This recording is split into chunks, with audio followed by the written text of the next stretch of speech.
Préciser aussi que je suivrai bien comme d'habitude le chat, donc si vous avez des questions en cours de route, je les noterai et puis ben, on s'arrêtera au bout de à peu près, je ne sais pas Olivier, 20 minutes de présentation pour des premières questions et puis comme d'habitude un échange, un quart d'heure, 20 minutes, voilà pour terminer vers 18h30. Olivier, tu as la parole et Guillaume, C'est si vous voulez ça. vous présenter tous les deux tout de suite comme vous voulez. Merci Anne.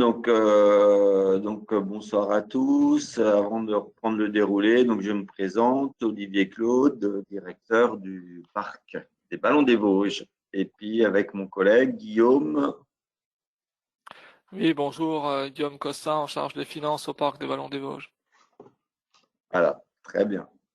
Merci. Donc l'idée, vous avez certains l'habitude déjà, c'est d'apporter plutôt des informations aux délégués qui le souhaitent sur comment on peut interpeller le parc. Là, c'est sur l'appui technique et les finances, mais il y a eu d'autres thèmes, la marque parc, les appels à projets pédagogiques, etc., etc. Donc, on vous a préparé une petite présentation synthétique qu'on va balayer.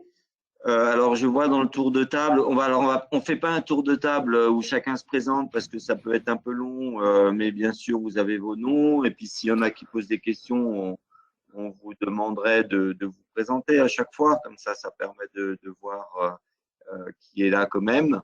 Mais on voit, il y a encore un certain nombre de personnes là qui arrivent. Anne, je vois dans les arrivées. Oui, c'est toujours le cas, hein, mais bon, on démarre en général vers 35 pour voilà, très bien. être à l'heure. Là, il est 39, donc c'est bon. Donc, on ferait une petite présentation synthétique. Mais ce que je voulais dire dans le tour de table, il y a des gens, des personnes déjà plus ou moins affûtées à la sollicitation du parc. J'ai vu quelques élus de certaines communes qu'on voit régulièrement et qui nous sollicitent régulièrement. Puis il y en a d'autres peut-être qui découvrent. Donc, pour certains, ça peut sembler la base de la base, d'évidence. Et puis pour d'autres, ça peut être un peu nouveau aussi ou ça peut apporter des clés de compréhension. Donc, n'hésitez pas à poser des questions, soit pour préciser ou soit pour préciser selon votre niveau d'information que vous aviez déjà. Voilà, donc l'idée était de vous apporter un peu quelques clés pour savoir comment on sollicite le parc. C'est vrai qu'il y a souvent des élus qui nous disent « Ouais, mais moi, quand j'ai un projet, je ne sais pas si je peux demander au parc ou pas, parce qu'en fait, je ne sais pas forcément ce que vous faites et je ne sais pas vraiment comment je vous appelle, est-ce qu'on peut vous appeler, par qui on passe, comment ça marche ?» Donc voilà, donc c'est un peu l'idée du jour de dire voilà, comment on fait pour solliciter le parc. Rappelez quand même, donc je vous remets à l'écran que on intervient toujours le parc dans un cadre, on le rappelle, je pense presque à chaque fois, Anne, dans un cadre qui est une charte de parc, qui a une durée jusqu'en 2027 aujourd'hui, qui définit les principales thématiques d'intervention du parc. Vous voyez, conserver la richesse biologique, gérer des démarches d'aménagement économe de l'espace et des ressources, asseoir la valorisation économique sur les ressources locales et la demande de proximité et renforcer le sentiment d'appartenance au territoire. Ça, c'est dire est-ce que je sais déjà que j'habite dans un parc ou que je suis élu d'un parc, et à partir de là, comment je le valorise, quoi. Donc ça, c'est les grands principes dans lesquels on travaille, une charte qui évolue et puis qui va bientôt, bientôt, on a encore un petit peu de temps, mais on va bientôt retravailler ce document. Mais pour vous illustrer un peu plus précisément les thèmes sur lesquels intervient le parc, parce que souvent les élus ou les partenaires, selon comment ils sont, ils nous voient par un petit prisme en disant ça, j'ai bien compris qu'ils travaillent là-dessus, mais à côté de ça, ils font quoi? Et donc, on a des thématiques d'intervention assez variées au parc. Bien sûr, la biodiversité. Il faudrait couper les caméras, je veux dire. Beaucoup dans ce qui concerne la biodiversité, beaucoup notamment en ce qui concerne les sites Natura 2000 ou réserves naturelles, mais bien sûr aussi la biodiversité j'aime pas dire du coup, quoi, il y en a qui disent la biodiversité, je trouve plus mon mot là, mais classique, quoi, un peu. Non, toute la biodiversité, elle est importante, qu'elle soit exceptionnelle ou plus banale. Donc voilà, donc tous ces sujets-là. Par exemple, en ce moment, on accompagne des communes pour la réalisation d'atlas de la biodiversité communale. Ça, c'est un thème particulier. On travaille sur l'urbanisme, accompagnement des documents d'urbanisme, aider des communes à mener leurs projets d'urbanisme. Donc, une commune qui a une réflexion sur la valorisation d'un bâtiment, de son centre de village, et ben, comment je fais? Est-ce que je peux avoir du conseil sur ces questions-là? Les questions du paysage, qu'ils soient des grands paysages comme ce qu'on peut appeler peut-être les paysages de votre quotidien, de tous les jours, des abords du village ou du village. La signalétique aussi est un sujet important en ce moment pour le parc. On travaille sur la thématique de l'agriculture, que ce soit au soutien type mesures agri-environnementales ou soutien à certaines filières. On travaille beaucoup aussi avec la certaines filières précises, que ce soit la vente directe, accompagnement des projets de vente directe, création de magasins ou autres. Le tourisme, toujours plutôt sur un prisme, je dirais, si possible, écotourisme, même si c'est devenu un peu, tout le monde dit je fais de l'écotourisme parce que je suis dans la nature. Non, c'est pas parce qu'on est dans la nature qu'on fait de l'écotourisme. Hein. C'est encore autre chose. Et donc, c'est du tourisme un peu où il y a un accompagnement particulier.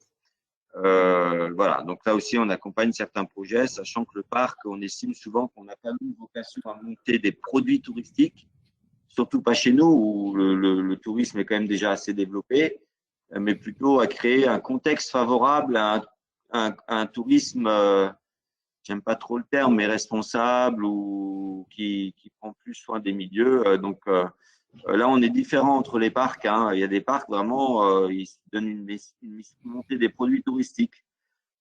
Parce qu'il y a très peu de monde chez eux et c'est un champ important de leur charte de faire venir du monde en tourisme.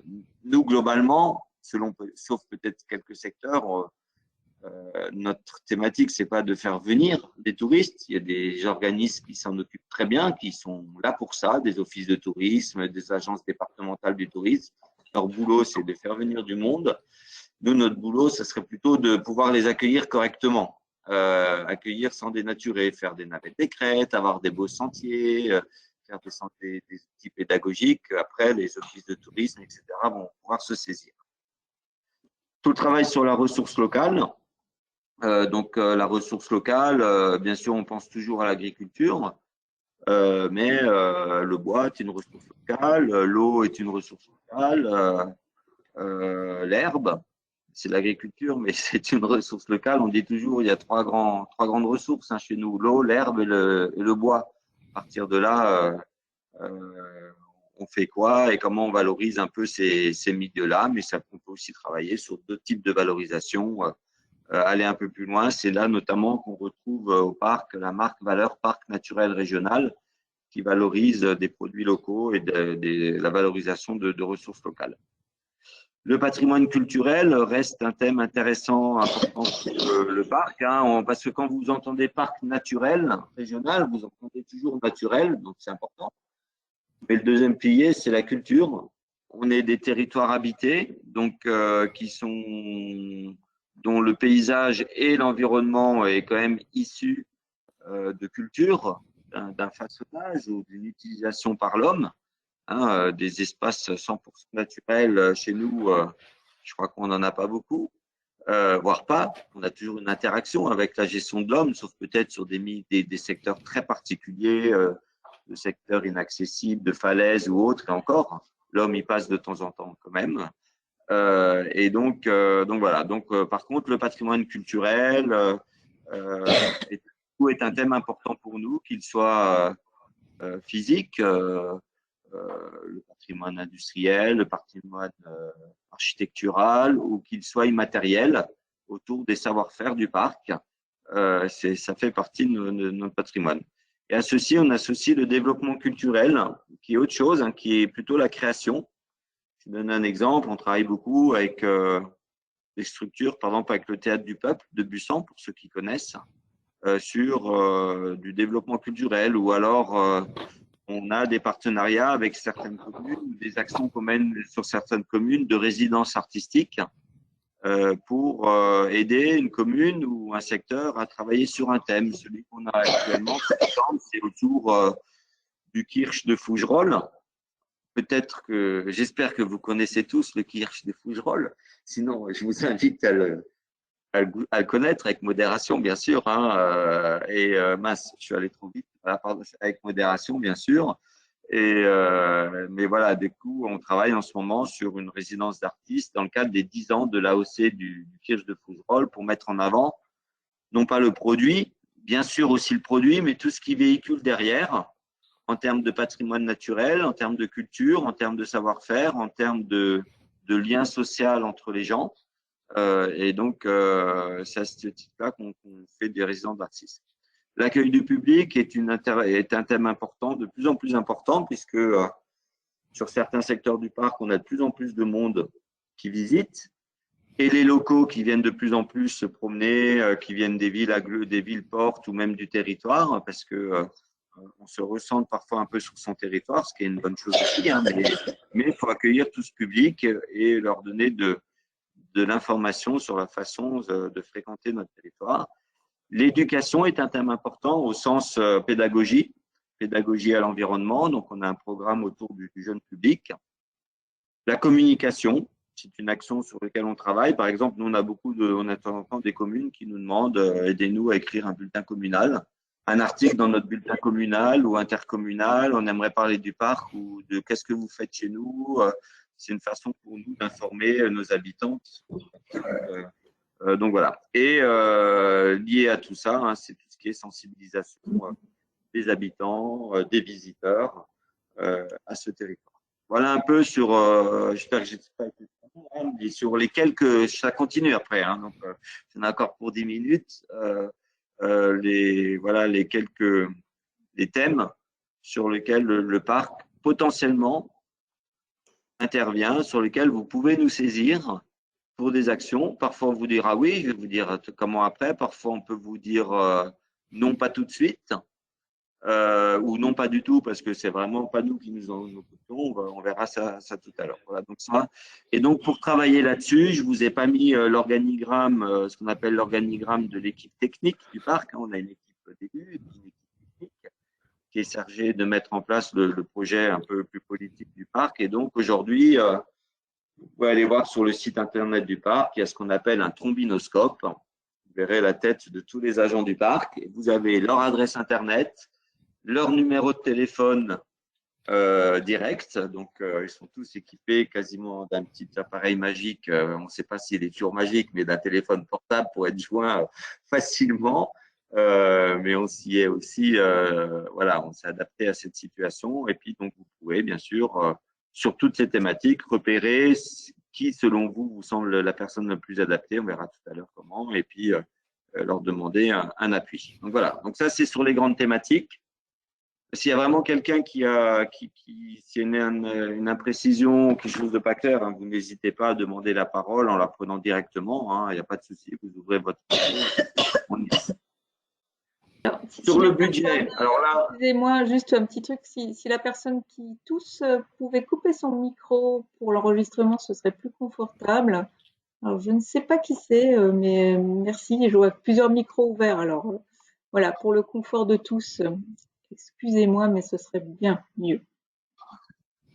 Et j'en profite pour boire un coup. Voilà, donc ça tombe bien. Voilà, donc merci Anne. Donc rapide hein, sur le budget du parc, mais je ne vais pas vous détailler le budget du parc en détail. Hein, c'est pas l'objet de la séance, mais quand même vous rappeler que le parc a en gros, on a deux budgets. Un budget qu'on appelle, je vais commencer par celui du parc statutaire. Vous voyez, à peu près 1,9 million d'euros, qui finance une partie du fonctionnement de la structure, une partie de l'équipe, nos bâtiments, nos déplacements, les petites choses comme ça quand même qui permettent de travailler tous les jours. Et donc, j'ai dit une partie de l'équipe. Aujourd'hui, je ne l'ai pas dit tout à l'heure quand j'ai présenté l'émission, je voulais le dire, je crois que j'ai oublié de le dire, le parc est composé d'environ une 50aine de personnes.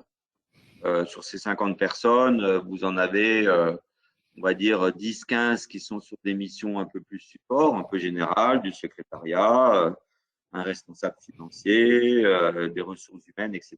Et puis le reste, ce sont des personnels qu'on appelle souvent chez nous des chargés de mission, mais qui sont pour aider à porter les projets. Donc, on a ce budget statutaire qui finance la moitié de cette équipe. Et le reste, c'est sur des programmes. Et donc, justement, vous avez un programme d'action qu'on dépose annuellement, qu'on chiffre annuellement, parce qu'on doit rentrer ça dans notre budget, hein, comme tout le monde, on fait un budget, comme toutes les collectivités, hein, un budget prévisionnel, un débat d'orientation budgétaire, etc. Les élus connaissent très bien ça. Et donc, aujourd'hui, on a un budget du programme d'action d'environ 4 millions d'euros. Donc, c'est là-dessus notamment que les communes peuvent aussi nous saisir sur des projets qu'on fait rentrer directement ou pas dans ce budget porté par le parc. Voilà. Et derrière, vous avez plein de financeurs. Là, vous voyez, c'est un vrai bonheur de tous les jours. En fait, ce que je dis toujours, c'est que le parc n'a pas d'argent, malgré les apparences. Et malgré les chiffres que vous voyez, que vous avez sous les yeux, mais le parc a l'argent de ses adhérents et de ses partenaires. Donc nous sommes un syndicat mixte, donc les communes cotisent, les intercos cotisent, les régions cotisent, les départements cotisent, l'État nous apporte une dotation. Ça fait une base du budget du parc. Et puis après, en fonction des projets qu'on veut mener ou qu'on nous demande de porter, eh ben, on va solliciter du budget. C'est chez ces mêmes partenaires, notamment régions, États, départements, etc. Europe, beaucoup, de plus en plus, comme tout le monde. Et donc voilà, donc le parc construit son budget en fonction de ses dotations statutaires et des projets qu'il arrive à capter sur lesquels il va aller rechercher des crédits ailleurs. C'est pour ça, quand une commune nous sollicite en nous disant est-ce que vous pouvez me financer tel projet, on leur dit on peut, soit on a les crédits possibles, donc on vous apporte un financement, mais attention, c'est de l'argent que nous on va aller chercher à la région, au département, à l'État, pour le compte de la commune qui va nous solliciter. Le parc n'a pas un fonds propre, on n'a pas de on n'est pas une collectivité, on n'a pas de fonds, on prélève pas d'impôts, on prélève pas de, voilà, on a juste des cotisations pour couvrir notre statutaire. Et tout ce qu'on monte, il faut aller le chercher derrière. Et c'est une partie de notre travail. Donc voilà un petit peu pour les grands éléments budgétaires. Donc ce que je vous disais, on a une dotation fixe qui sont les cotisations statutaires qui couvrent essentiellement le fonctionnement du syndicat mixte. Et derrière, on a aussi, on a de la chance, les parcs, d'avoir ce qu'on appelle une ligne PNR. Donc PNR, c'est Parc naturel régional. Hein, une ligne PNR que nous apportent les régions Grand Est et Bourgogne-Franche-Comté. Et une part fixe de l'État. Donc ça, c'est une partie des dotations que j'appelle un peu fixes. Parce que je dis fixe entre guillemets parce qu'elles sont stables, mais elles peuvent être revues dans un sens ou dans un autre en fonction des politiques. Et donc, à cela, on complète ce que je vous disais juste avant sur des financements sur des projets qu'on va rechercher derrière. En gros, la part fixe nous permet de passer du temps pour aller chercher un peu de sous complémentaires. Voilà. Alors, je ne le dis pas comme ça. Il y a parfois, je ne sais pas s'il y a des gens de la région ou des départements de l'État autour de la table, peut-être, mais c'est vrai que parfois, la région nous finance pour aller monter des projets sur lesquels on va de nouveau aller les solliciter pour du financement, mais pour des projets type EPARC, avec des objectifs particuliers, des priorités, des attentions particulières sur l'environnement, etc. Donc, ça convient à tout le monde. Voilà. Voilà un petit peu le principe de base. Alors après, comment intervient le parc sur les projets? Donc, en fait, on a deux cas de figure. Globalement, quand on porte des projets le parc, soit on a un projet qui est issu d'une volonté du parc. Donc, en gros, c'est le parc qui s'auto-saisit d'un sujet, qui dit « ça serait bien de travailler là-dessus ».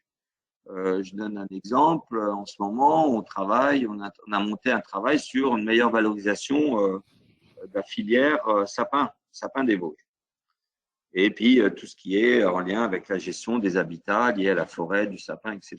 Donc, les communes nous en parlent, on a beaucoup d'élus. La forêt, vous savez bien que c'est un sujet important pour tout le monde en ce moment, très visible. Et donc, le parc s'est autosaisi en disant, tiens, on va monter un programme autour d'une meilleure valorisation de la filière sapin. Et donc, on s'est un peu autosaisi de la question parce qu'on a écouté sur le terrain. Hein, on ne s'est pas autosaisi, on ne s'est pas réveillé un matin comme ça en disant, bon, allez, qu'est-ce que je vais faire ce matin? Bah, tiens, je vais m'occuper du sapin.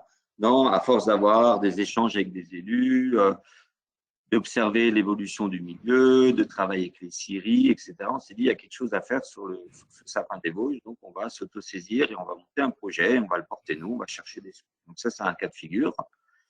L'autre cas de figure, c'est on a un projet qui est issu d'une volonté d'un membre du syndicat mixte, une commune, une interco, la région, un département aussi peut nous saisir sur un projet ou un partenaire, une association qui vient nous voir en disant, bah, nous, on aimerait monter tel projet, comment vous pouvez nous accompagner? Là, on a deux cas de figure. Soit le parc dit, ben ça c'est très bien, et puis ce qu'on vous propose, c'est de le prendre à notre compte nous, et on va le porter nous en tant que maître d'ouvrage. Et donc le parc se saisit de l'action en tant que tel et on va le porter nous. Ou soit le parc dit, ok, ça c'est une belle action, mais on va pas le porter nous, mais on va vous aider à monter ce projet. Parce que c'est très communal ou c'est très, très ciblé, donc on ne va pas le porter nous, mais par contre, on va vous aider à l'accompagner. Et parfois, on a des projets, c'est les deux. Je donne un exemple. Par exemple, excuse-moi, je réfléchis. On va aménager, on part sur un aménagement de site. Voilà, c'est juste un exemple. On travaille en ce moment sur le secteur du Grand Ballon. Vous savez, ceux qui connaissent le site du Grand Ballon, c'est joli, le parking et tout ça, mais on peut un peu mieux faire en termes d'intégration, d'aménagement. Le syndicat mixte de Marstein Grand Ballon nous sollicite là-dessus. Donc le parc a dit c'est une bonne idée, il faut travailler là-dessus. Donc nous, on porte l'étude préalable d'aménagement. Donc on a récolté des sous de la région et de l'État. Et on porte une étude préalable à l'aménagement. Et donc, c'est le parc qui porte l'étude.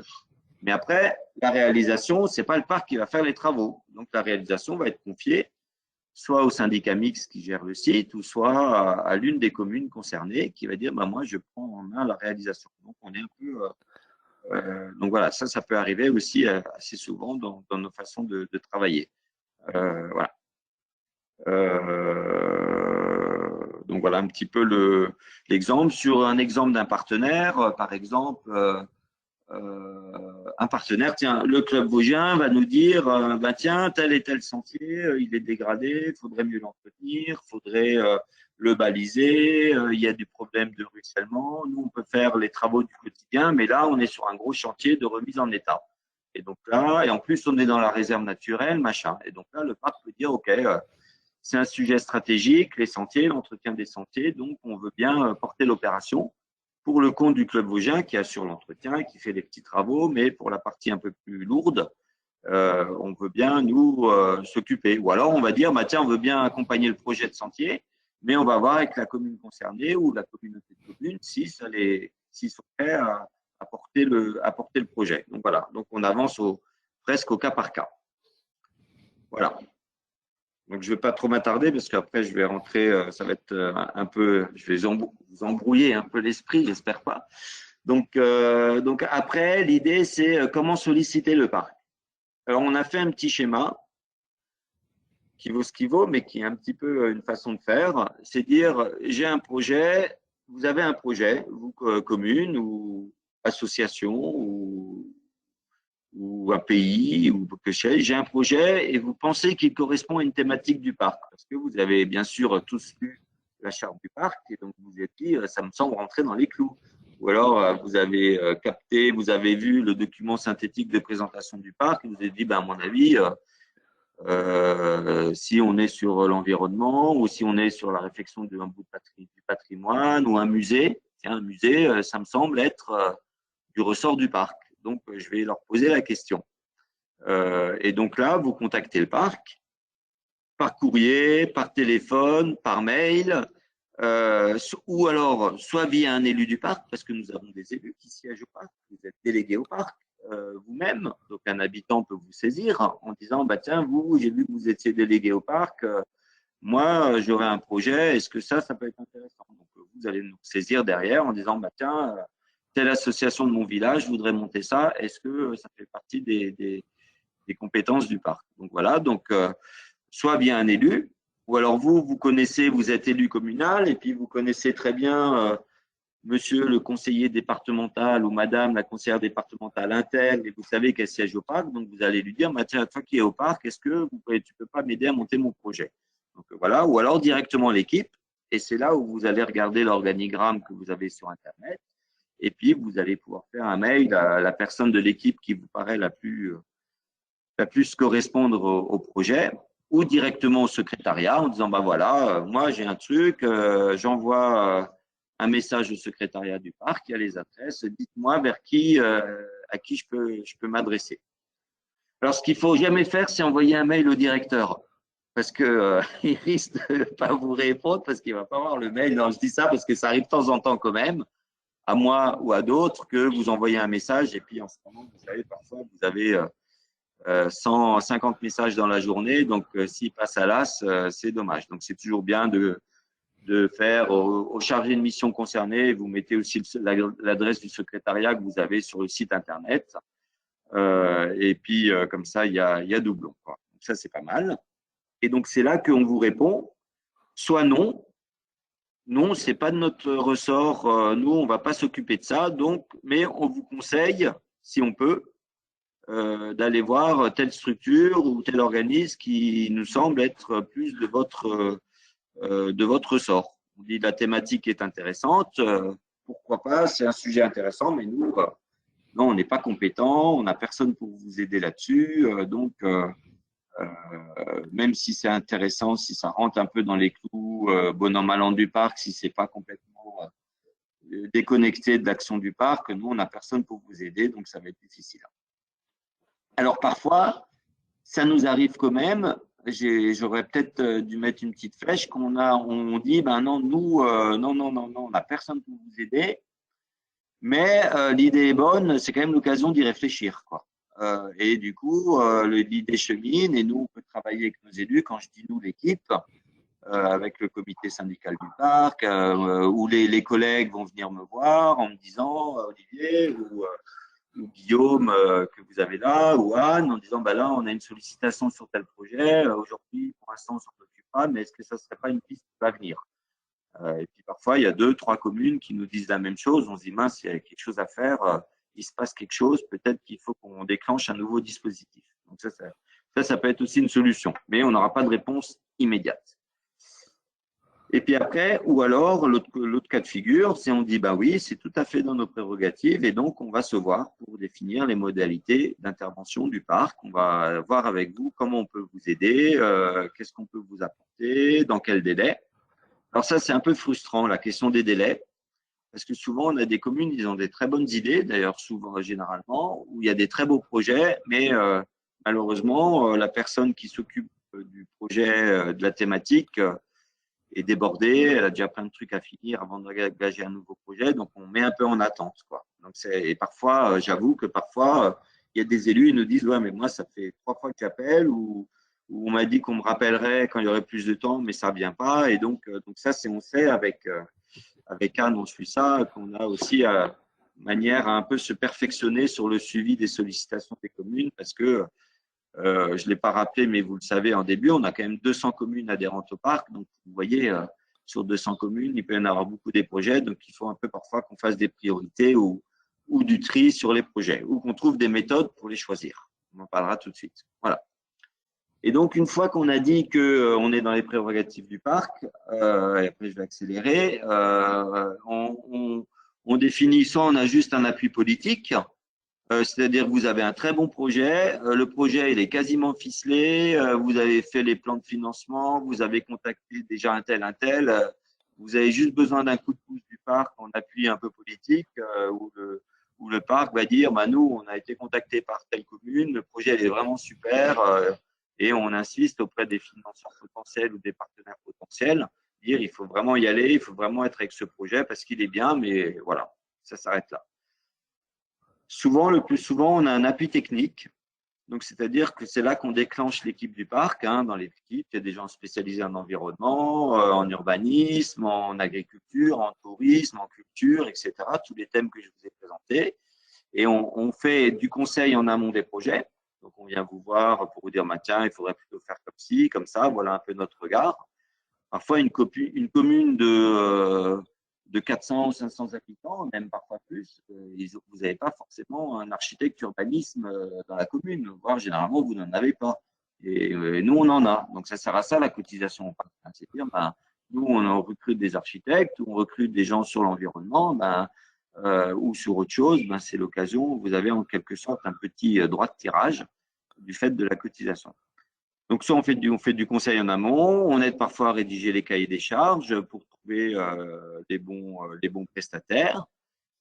Et après, parfois, on va jusqu'à de la co-animation des projets où la commune nous dit, ben moi, ça m'intéresse, ça démarre, mais tout seul, puis vous voyez comment c'est, parfois le maire ou les conseillers municipaux ou les adjoints, ils sont un peu seuls, ils ont parfois une, deux personnes techniques à la mairie, donc ils ne peuvent pas non plus être sur tous les coups, ils ont l'administratif à gérer, etc. Donc on peut co-animer des réunions avec l'élu concerné et puis même proposer parfois les comptes rendus, les machins, et faire le lien avec les différents partenaires. Je vais appeler machin, je vais appeler l'État, je vais appeler la région, je vais appeler telle association qui peut vous aider dans votre projet, etc. Je vais vous trouver, si c'est un projet pédagogique pour les écoles, eh ben, je vais appeler telle structure d'éducation à l'environnement. Je vous conseille d'appeler, si vous voulez, on leur dit de venir chez vous, etc. etc. Voilà. Et après, vous avez l'étape d'après, c'est recherche de financement. Parce que parfois, la commune dit ben, l'appui technique me suffit, je me débrouille, mais parfois, on passe à la case, ben, on va vous aider aussi à faire votre plan de financement, à identifier des liens avec les financeurs potentiels de vos projets, parce qu'on sait que tel et tel dispositif pourrait peut-être correspondre à votre projet. Et puis, la dernière couche, là, c'est de plus en plus, la dernière couche, c'est on finance une partie du projet parce que il est vraiment 100% dans les cordes du parc et dans les lignes d'intervention du parc. Et puis, on l'intègre à notre programmation annuelle. On va le porter nous et puis on va vous financer directement une partie du projet grâce au crédit qu'on aura pu capter auprès de nos partenaires régionaux, de l'État et autres. Et donc, le parc apporte via nos partenaires un financement direct au projet. Donc, voilà un petit peu comment ça se passe. Rappelez aussi que certains thèmes font l'objet d'appels à projets. Hein, vous recevez souvent dans les communes, de temps en temps, appel à projet initiative citoyenne, appel à projet pédagogique. On devrait lancer bientôt un appel à projet sur les questions d'urbanisme et des projets qui favorisent l'intégration de la nature en ville ou la question de la gestion de l'eau dans le projet d'urbanisme, etc., qui devient de plus en plus prégnant. Et donc là, les communes peuvent répondre. On diffuse aux communes, aux EPCI, donc là, il faut s'en saisir et rappeler la personne concernée, il y a toujours une adresse. Et voilà. Donc voilà un petit peu une autre forme qu'on multiplie de plus en plus, mais c'est souvent compliqué pour une commune parce que vous êtes assailli d'appels à projets, il y a la région qui fait ses appels à projets, les départements, les machins, donc la commune, que ce soit le secrétaire de mairie, le maire, les adjoints ou les conseillers municipaux, ils ne peuvent pas répondre à tous les appels à projets. C'est la technicité, quoi. Hein. Donc, voilà. Par contre, vous pouvez, vous, être destinataire d'un appel à projet d'une région ou du parc en disant, moi, ça m'intéresse, mais je suis incapable de répondre, j'ai ni le temps ni la compétence, donc est-ce que vous pouvez venir me conseiller pour répondre? Et donc, ça, on se déplace et on vient vous aider. Voilà, quelques exemples pour arrêter là. Alors, j'ai pas pris de photos, on aurait pu mettre des photos, généralement ça attire l'œil. Mais voilà, par exemple, des exemples d'appui du parc, on mène actuellement des programmes des restaurations de murets en pierre sèche dans le vignoble. Et donc là, le parc apporte un appui technique à la réalisation, en faisant intervenir aussi des spécialistes, des muraliers et du financement. Donc, l'origine, on a eu une demande ici de viticulteurs et de communes qui étaient intéressés par leur muret en pierre sèche. Nous, le parc, on a dit, ben nous, ça nous intéresse parce que derrière les murets, il y a de la biodiversité, il y a de l'économie, il y a une filière, il y a de la viticulture, et puis c'est quand même du patrimoine culturel, tous ces murets, et du paysage, bien sûr. Et donc, sur cette base-là, le parc a candidaté à un appel à manifestation d'intérêt Train-Berthet Bleu de la région et on a obtenu des crédits, ce qui nous a permis de financer jusqu'à 50% des projets de réhabilitation de murets en pierre sèche dans le vignoble. Je reprécise toujours dans le vignoble parce qu'il y a beaucoup de communes, dans nos communes de montagne, le muret, c'est un truc hyper emblématique et assez fort sur certaines communes. Donc, il y a des demandes de plus en plus régulières sur cette question-là dans différentes communes. Autre exemple, Kristallkirch, c'est ce que je vous ai dit un peu tout à l'heure. On a apporté un portage, on a porté l'action en tant que telle, on a apporté un appui technique et du financement du coup. Donc l'AOC Kirch de Fougerolles a mis en place voulait mettre en place une résidence d'artistes pour ses 10 ans. Donc le parc a trouvé que c'était très bien. On a porté le projet pour le compte de l'AOC et puis on est allé chercher des crédits à la région Bourgogne-Franche-Comté, à la région Grand Est et à l'État qui nous a financé le projet. Donc c'est le parc qui a porté, financé, animé le dispositif en lien avec les communes de l'AOC et le syndicat de l'AOC Kirch de Fougerolles. Autre exemple, restauration du sentier de découverte du sommet du Ballon d'Alsace. On est en train de réaliser actuellement dans le cadre de l'opération Grand Site du massif du Ballon d'Alsace. Donc là, on porte aujourd'hui le projet. Donc il y avait une proposition du parc au conseil départemental du territoire de Belfort et au syndicat mixte de gestion du Ballon d'Alsace, dans le cadre de l'opération Grand Site, de refaire le sentier pédagogique qui avait, je crois, 15 ans, ou le sentier de découverte qui avait une quinzaine d'années, voire même peut-être plus, je ne sais plus, Anne, toi tu dois savoir, mais voilà, et donc on le refait à neuf, et donc là c'est une maîtrise d'ouvrage du parc avec des financements de la région. 3 exemples, les rénovations pastorales encore, donc là on est surtout sur de l'appui technique, donc les communes ou les agriculteurs, la commune ou l'agriculteur a un projet de rénovation pastorale, vous savez, le défrichement, les opérations de réhabilitation, défrichement, refaire des clôtures, capter des points d'eau s'il faut, etc., etc. Refaire parfois un chemin d'accès pour accéder correctement dans la parcelle, etc. Et donc là, le parc a juste un appui technique. On contribue au montage du dossier avec la Chambre d'agriculture qui, elle, va instruire le projet pour obtenir des financements. Donc là, on est en appui technique. Les appels à projets pédagogiques, j'en ai un tout petit peu parlé. Donc, on a un appui financier, on lance un appel à projet. Les communes, les porteurs de projets candidatent, les communes, les écoles, etc. On fait valider les projets par le comité syndical du parc qui délibère dessus et qui apporte son appui financier via les crédits obtenus des régions. Mais bien sûr, nous, le parc, on n'apporte jamais un financement et puis en disant on finance et puis on coche la case en disant ça y est, c'est financé, maintenant on passe à autre chose. Ça nous intéresse moyennement. Nous, ce qui nous intéresse, c'est de financer, mais d'être là techniquement derrière pour accompagner le projet. Pour qu'il y ait une plus-value aussi sur le côté qualitatif. Voilà. Dernier exemple, des exemples, je pourrais vous en donner des centaines, puisqu'on a à peu près une centaine d'actions chaque année à la programmation du parc. Le PLU ou le PLUI, donc là on apporte un appui technique et parfois politique, c'est-à-dire que la commune ou le PCI élabore ou révise son PLU ou PLUI, si c'est intercommunal, plan local d'urbanisme. Donc le parc y contribue dans le cadre de ses commissions. Donc nous on a un chargé de mission qui est destiné à ces questions d'urbanisme réglementaire, donc il va vous aider à rédiger les documents, à faire les cahiers des charges, à intervenir dans les commissions. Il va vraiment être là pour vous aider sur la réalisation du projet d'urbanisme. Et à la fin, le parc émet un avis. C'est pour ça que je dis que c'est un appui politique. C'est-à-dire qu'à la fin, on est sollicité par le préfet qui demande un avis au parc au titre des personnes publiques associées. Ça s'appelle comme ça. Et donc, on a un avis qu'on appelle un avis formel. Ça veut dire, après, le préfet, il décide de suivre ou non l'avis du parc. Si le parc dit oui ou non, ça ne veut pas dire que ce sera oui ou non à la fin. Mais nous, on donne une tendance en fonction de la façon dont on a vu le projet. Donc, ce qu'on dit toujours, il vaut mieux solliciter le parc dès le début du projet d'urbanisme. Et comme ça, on est on participe à sa construction. Plutôt que de venir nous voir, voilà, on a travaillé pendant 2 ans, on a un beau document d'urbanisme, maintenant on aimerait l'avis du parc. Et donc, généralement, c'est là qu'on peut commencer à se tordre sur la chaise s'il y a des problèmes. on va leur dire, mais mince, si vous étiez venu nous voir avant, tel secteur et tel secteur, on aurait discuté un peu différemment. Mais généralement, pour l'instant, ça se passe bien. Et bien souvent, je terminerai là-dessus, quand le parc est face à un projet d'urbanisme qui ne nous semble pas cadré, la technique ou la consigne politique, c'est avant de donner l'avis, on retourne voir les élus, on leur dit, ben, soit on retravaille un petit peu le document sur tel et tel point ensemble, ou sinon ça va un peu bloquer, on vous prévient, vous allez être en difficulté.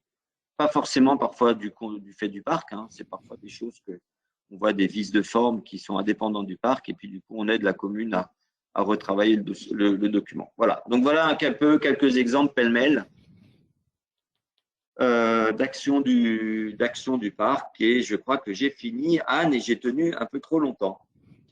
Non, mais je pense que c'est un large balayage, hein. Merci Olivier. Je crois que vous avez été très attentif parce que j'ai pas eu beaucoup de travail moi de mon côté. J'ai pas vu de questions arriver, mais vous en avez certainement. Donc on va se donner un quart d'heure, 20 minutes, voilà, de questions. Si vous en avez sur les manières d'intervenir techniquement, financièrement. Là, merci de vous présenter, peut-être d'allumer votre caméra, de vous présenter pour prendre la parole. Allumez votre micro, n'hésitez pas.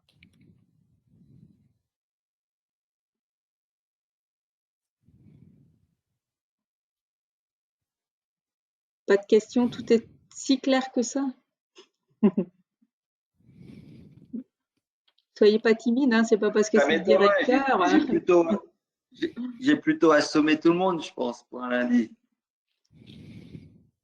Non, je pense que la présentation a été vraiment très claire et puis voilà, je pense que c'est peut-être pour ça qu'il n'y a pas d'autres questions. Merci Marie-Blanche. Merci Marie-Blanche. Voilà, notre fidèle. J'ai vraiment l'impression d'être dans une animatrice d'émission de télé avec différents. Alors là, vous avez Marie-Blanche de la commune de Fraise qui fait partie des communes qui a bien compris comment.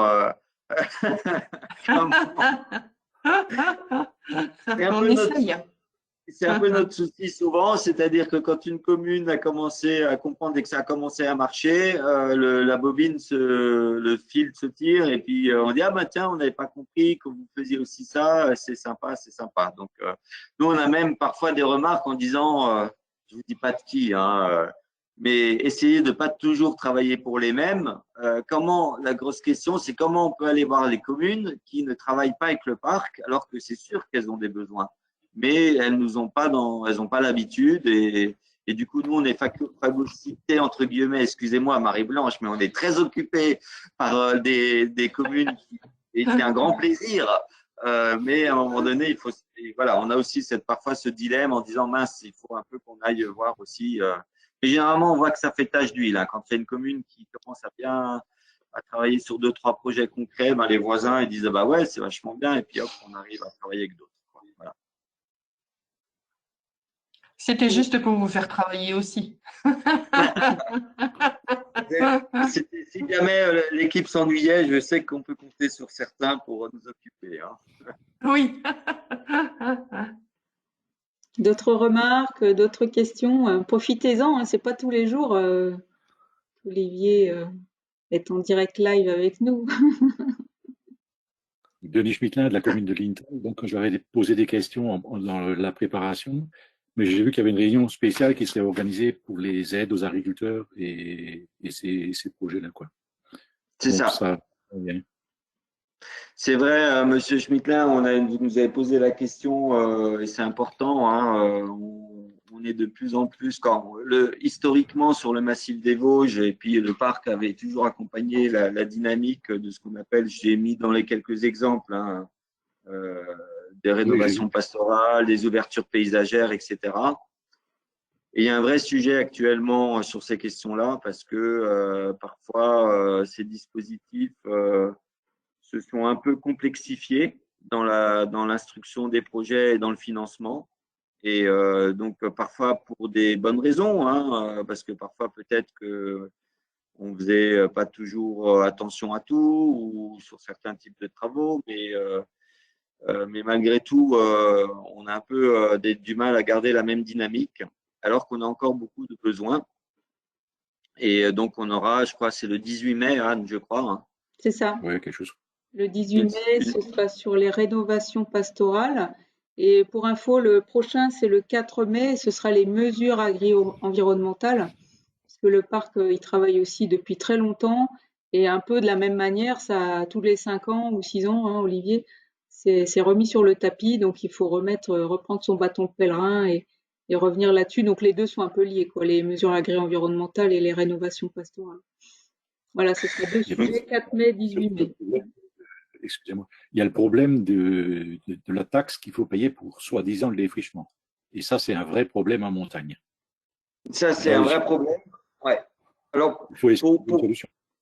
Ouais, alors pour ceux qui connaissent pas, on va juste un petit peu déflorer le sujet, mais effectivement pour ceux qui connaissent pas la thématique, ou voilà, donc aujourd'hui comme maintenant il y a une taxe, je sais plus comment elle s'appelle, au défrichement, hein, qui est instaurée, c'est-à-dire que pour des communes ou des propriétaires qui font des travaux de défrichement, alors après il y a des classements en fonction de l'âge de la forêt, etc., etc. Les communes doivent payer une taxe de défrichement.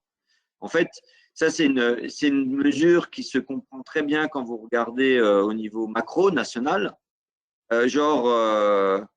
j'imagine, dans la Beauce, l'enjeu, c'est de garder des zones de forêt, des zones de, parce que, voilà, parce qu'il n'y a que de la culture, etc. Et donc, pour limiter aussi un peu les coupes forestières, il y a cette taxe au déboisement qui a été instaurée. Mais chez nous, l'enjeu, il est plutôt de garder des espaces ouverts. On est dans l'inverse, quoi. Et alors après, ça dépend comment on regarde. Il y en a, on peut aussi dire, mais c'est très bien si tout ça se discute. Hein. On peut avoir des espaces qu'on laisse délibérément se regagner par la végétation, parce qu'on trouve que de toute façon, il n'y a pas d'autre chose à faire. Et puis ça peut être bien aussi. Mais dans nos villages, souvent, la question, c'est comment on garde un peu des espaces d'ouverture autour du village.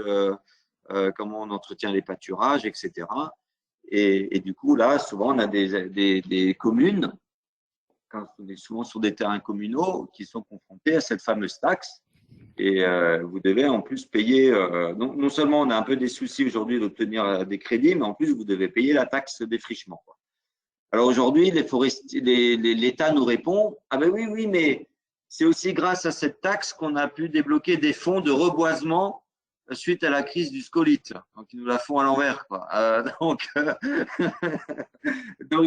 Ce qui est peut-être un peu vrai, mais on dit oui, mais bon, elle n'a pas été inventée pour ça à l'époque. Hein, la base, quand vous avez mis donc, il ne faut pas mélanger les choses. Et à cela, on a une complexité aussi environnementale, puisque maintenant, au-delà d'un certain seuil de surface de travaux, on doit potentiellement passer par une étude d'impact des travaux, et donc ça alourdit beaucoup le dispositif. Et donc, nous, on plaide le parc en disant oui, quand vous êtes sur des travaux où il y a une zone humide, où on est sur des enjeux à enjeux environnementaux hyper forts, bien sûr, il faut peut-être faire une étude en amont. Mais quand vous êtes sur du défrichement de zones d'anciennes terrasses, etc., bien sûr, il y a un enjeu environnemental, mais on n'est quand même pas des sauvages, on ne va pas faire tout n'importe comment. Et l'enjeu, il est plutôt de maintenir les espaces ouverts qu'autre chose. Donc, on essaye un peu de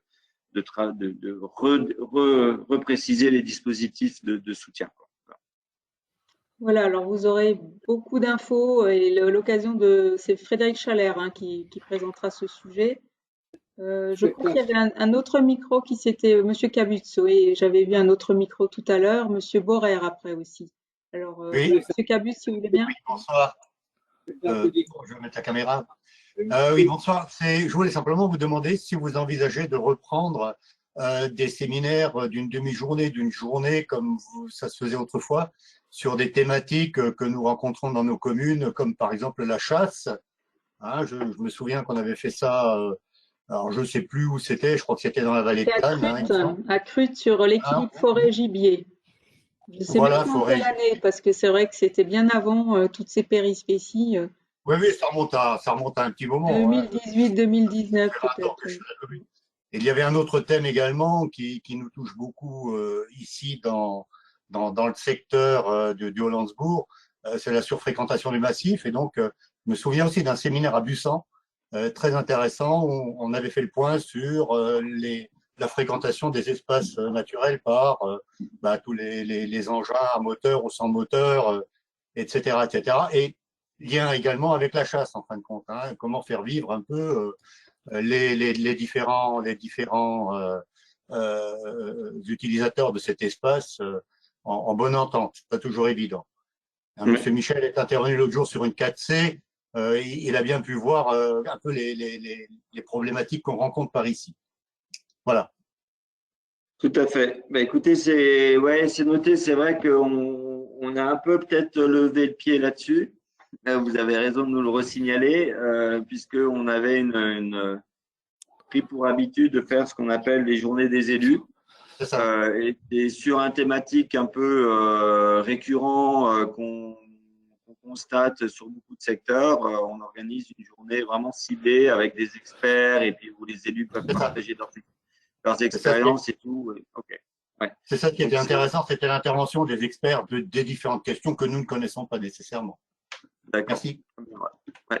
Alors c'est vrai que là on a fait un peu ces petits rendez-vous plutôt webinaires. Ça on les a mis en place pendant le Covid en disant c'est encore la meilleure façon de garder le lien aujourd'hui. On va garder cette habitude, mais ça ne remplace pas une grande journée où il y a une centaine de personnes qui se retrouvent, où on fait un casse-croûte à midi, puis du coup on rencontre le maire d'un tel ou l'élu de machin, et puis ça nous permet de tisser des liens, etc., etc. Ouais. Okay.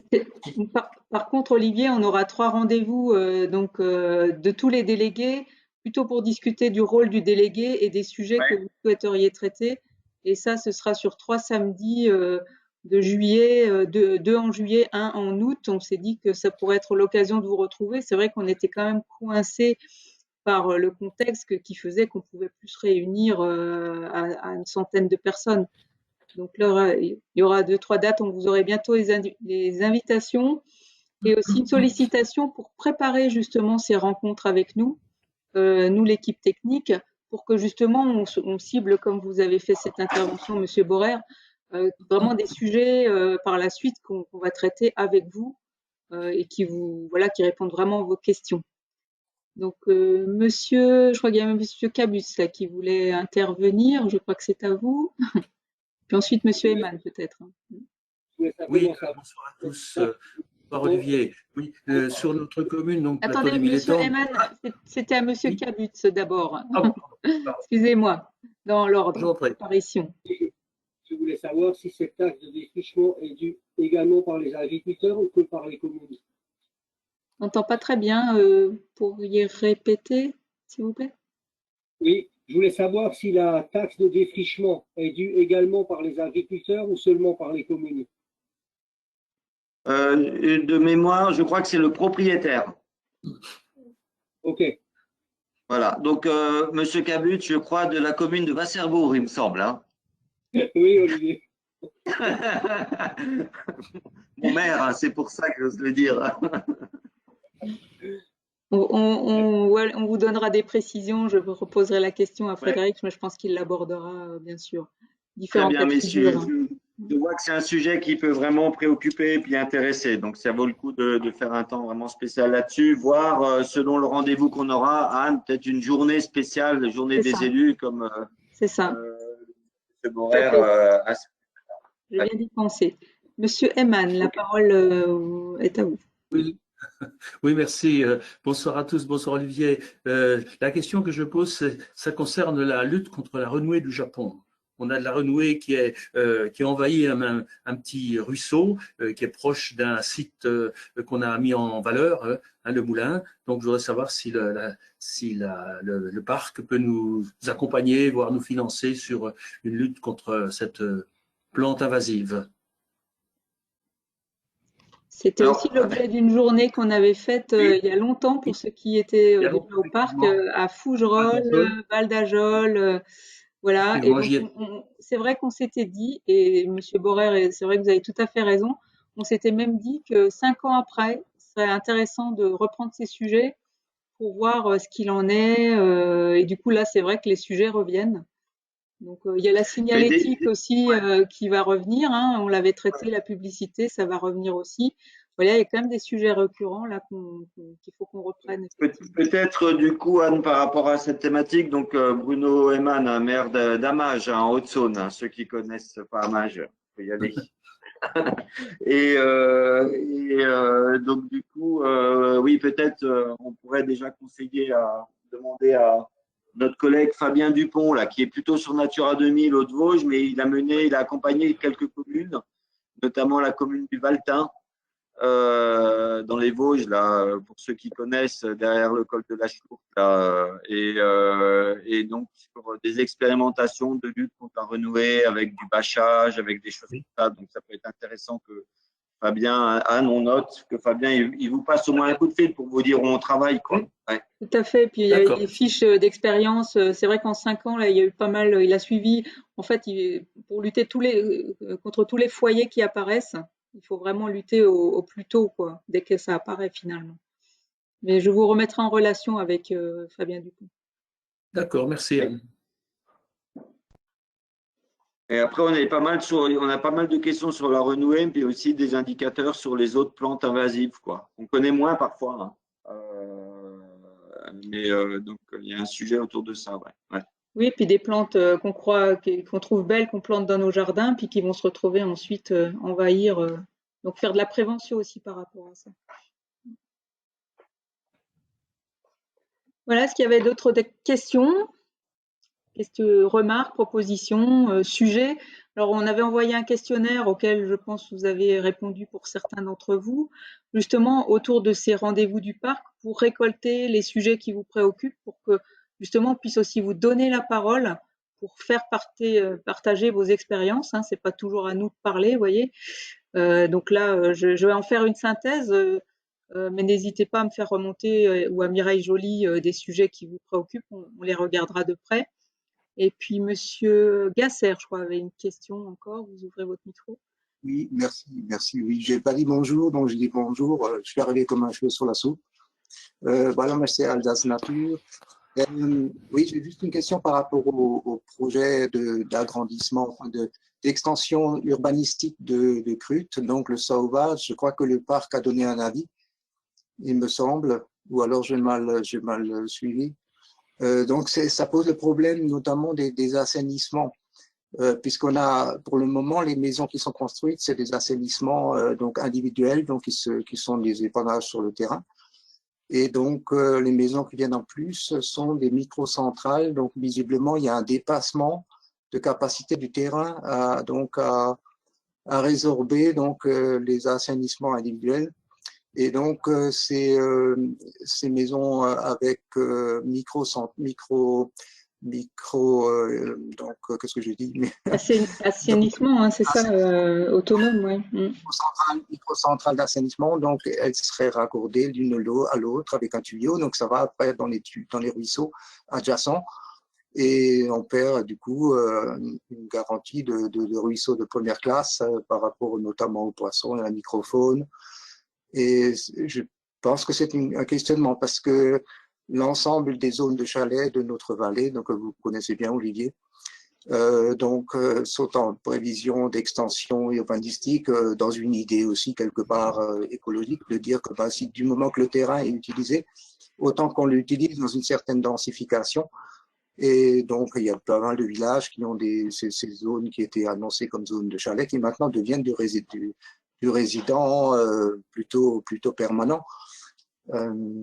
Et donc, je posais la question, je pense qu'il y a des limites là, dans ces capacités des terrains, d'une part du terrain à résorber les assainissements, et d'autre part, il y a quand même aussi cet élément négatif que, en fait, le reste, si on construit plus, bon, il faut l'envoyer dans les ruisseaux, quoi. Je ne sais pas si le parc, je me semblais qu'il y avait eu un avis du parc. Ben, sur le projet de Crute, oui, il y a eu un avis du parc, hein, effectivement. Bon, alors, c'est vrai que je ne peux pas répondre techniquement dans le détail, hein, parce que c'est un peu complexe, mais effectivement, nous, on a donné un avis favorable au projet, dans la mesure où il s'inscrivait, d'une part, dans le cadre du PLUI, sur lequel le parc avait déjà donné un avis favorable. Donc, on ne peut pas dire à la commune ou à l'Interco, oui, on pouvait l'inscrire à votre document d'urbanisme, et puis non, quand le projet il sort, quoi. Après, il faut aller voir peut-être plus finement, effectivement, la nature du projet qui sort, entre ce qui est inscrit dans le PLU et le projet. Moi, j'ai ressondé les collègues suite aussi aux dernières sollicitations qui me disaient qu'on était quand même sur un beau projet, quoi, et que voilà, après, je ne vais pas répondre techniquement, ça ne concerne pas tout le monde, mais ça nécessite peut-être d'apporter des réponses, quoi. Et peut-être plus largement, comment on accompagne ces projets d'extension ou de complétude de zones déjà urbanisées pour les faire plutôt, pour les intégrer au mieux, quoi. Mais voilà, bon, c'est pas une réponse très précise, mais j'ai compris qu'il y a une préoccupation là-dessus, quoi. Ouais. C'est vrai qu'il y a peut-être une problématique là que je vois apparaître, c'est aussi de la résidence secondaire à l'habitat permanent. Ça peut modifier des choses et c'est vrai qu'on l'a pas forcément pris en compte. C'est valable certainement partout parce qu'il y avait ce retour il y a quand même le retour à la campagne de certaines personnes qui transforment des résidences secondaires en permanent. Donc peut-être que c'est un sujet, Olivier, qu'on pourrait reprendre à un moment donné, un peu les incidences aussi que ça a, de passer pour l'eau, pour l'assainissement, la pression sur l'eau, hein, c'est aussi un sujet qui va revenir certainement bientôt par rapport à l'urbanisme. C'est vrai que nous, de plus en plus, quoi, sur l'accompagnement de l'urbanisme, c'est vrai que c'est un sujet un peu compliqué pour le parc parce que toutes les communes ont des projets, donc il faut qu'on trouve un peu sur quoi il faut qu'on travaille le plus précisément sur les années à venir. Dans nos échanges avec notamment les régions, c'est vraiment comment on traite la question de la non-artificialisation des sols et éventuellement la désartificialisation de certains secteurs et la question de l'eau, de la gestion de l'eau dans le projet urbain, quoi. Aussi bien l'eau qu'on voit, la rivière, etc., comment on la met en valeur, comment on l'entretient, etc., que la gestion de l'eau potable, la gestion de l'eau. Donc, on est invité à travailler plutôt là-dessus, quoi. Et il y a l'agence de l'eau qui est une grande boutique que vous connaissez peut-être pas forcément tous, mais qui finance un certain nombre de projets, qui nous invite aussi à retravailler mieux sur la gestion de l'eau. Voilà, Okay. donc ce sera peut-être justement le mot de la fin, puisque là on a à peu près atteint notre timing. Je ne sais pas si Guillaume voulait rajouter quelque chose. Non, il n'y a rien d'autre à dire, c'est bon. Donc Guillaume, il n'a rien dit, mais c'est notre argentier, hein. Donc à un moment donné, s'il y a des sous, des projets à financer, il laissera aussi sur la gestion financière derrière, les conventions avec les communes, les intercos, etc. Pour certains projets, quoi. Voilà. Des questions de maîtrise d'ouvrage. Donc voilà. Voilà, donc je vous donne rendez-vous le 4 mai sur les mesures agri-environnementales. On vous enverra comme d'habitude le lien pour vous connecter. Et puis bonne soirée, il fait encore jour, on va profiter un petit peu. Au revoir. Au revoir Marie-Blanche. Merci à tous. Au revoir. Merci de votre attention. Merci. Bonne soirée. À votre disposition.